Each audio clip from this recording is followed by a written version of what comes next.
isn't it interesting how once you start something, just like your wife had said, like you got out of bed. That's a big thing for some people. You put clothes on.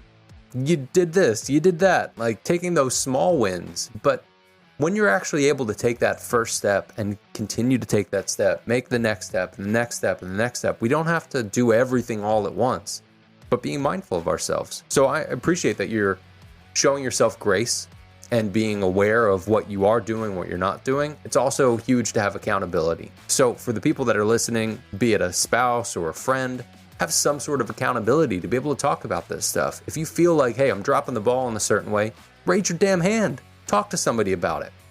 I know I've got a few friends where I'm like, hey, I'm struggling with this, and I don't need you for anything, but I just need you to know that this is where I'm at right now. And then they'll be able to check in every once in a while, like, hey, dude, how are you doing with this thing? You're like, thank you for the reminder. But it takes that step to be able to get out and just take that first step.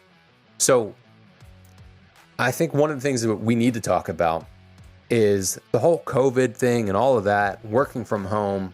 But as you're battling through mental things and working on yourself, how do you also balance making sure that you are continually productive or at least doing something throughout each day?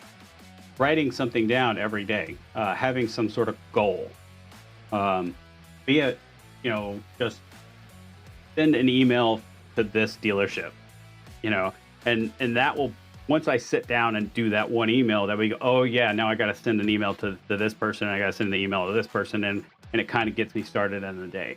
And if I'm really struggling, you write down 3 or 4 things, and if I think it's a win if I cross off one thing in my list, because in the past I would try to do all 4 of them at the same time and never get anything done. But if I'm able to cross off one, typically if I cross off one, I'm crossing off almost all of them.